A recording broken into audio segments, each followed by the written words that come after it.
one of the characteristic things that makes a problem-solving question a problem-solving question is that they give you words and it's your job to translate that into a scenario. Okay. So let's read. At a certain time of the day, a post 4 meters tall. Okay, a post. There we go. Here's my vertical post, and it's 4 meters tall. Right? I have a right angle in there because 4 meters is straight up. Okay, otherwise we wouldn't say it was 4 meters tall. We would say 4 meters long or something like that. It casts a shadow of 1.8 meters. Here's the shadow over here. 1.8 meters. Okay, so it's cast that shadow on the ground. What is the angle of elevation? Ooh, that's an important phrase. Angle of elevation. Okay, that's why we're doing it now. Yeah. What is the angle of elevation of the sun at that time? All right, let's have a look at this. Now, angle of elevation, you know it's an angle, and the diagram gives you actually this angle over here. It calls that theta, okay? Now, it actually makes sense when you think about the phrase angle of elevation. Elevation, elevators, what does elevate mean? It means go up, that's all it means, right? So you've got this angle from the horizontal and you look up. That's all it means. Angle of elevation. Okay, you're looking up at something. Now, even though it's not in this particular question, the angle of elevation has a poorer, sadder brother, which happens when you don't look up at something, when you look down at something, and it's called an angle of depression. Oh, down. Okay, right. Okay, so for instance, if you were the sun, right, looking down at the post, there would be an angle of depression up there. Again, it's measured from the horizontal, okay, and then you would look downwards, like so. How would you? Okay. How would you like know to go from the middle of the sun? It depends again on the language of the question, right? So if I had phrased it, okay, let's see. So this is just like you would say something like from the point of view of the sun, or you know, some guy on a cliff or on the top of a building or something like that, right?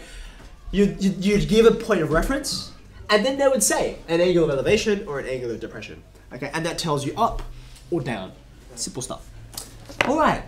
Now that's the scenario. That's all they give us in the question, okay?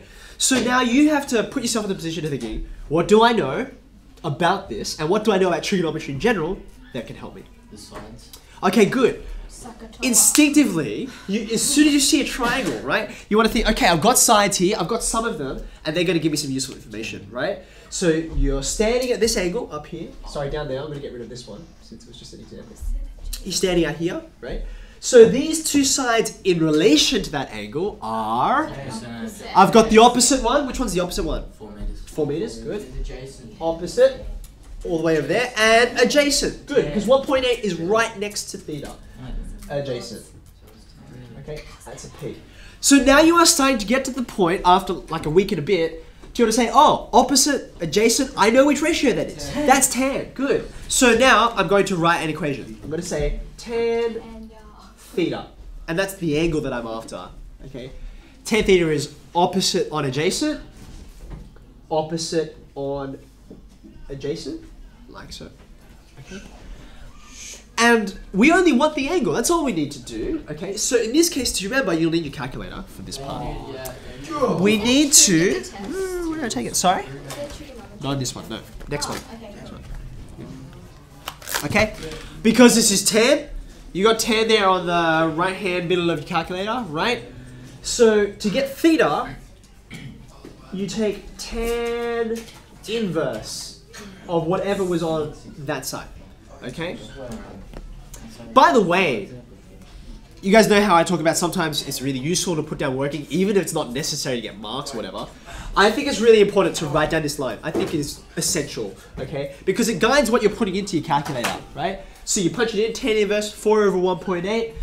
They've asked for, actually they don't ask for any accuracy. So let's just write out the full thing that your calculator says. 65.772. Degrees. Okay, so there you go, right? Now let's just do a bit of practice here.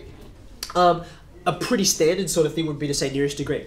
Nearest degree. So what would this be equal to the nearest degree? 66. Just 66, just rounds up. Okay, 66 degrees to the nearest degree. Okay? But, you know, maybe they want it to be a little more accurate. If we had to round off to, say, 1 decimal place, what would it be? 65 point... Now, this is the first decimal place, and it goes up. It goes up, right? That 7 is going to go up to 8. Right? So it would be 65.8 degrees if it was to the nearest 1 decimal place.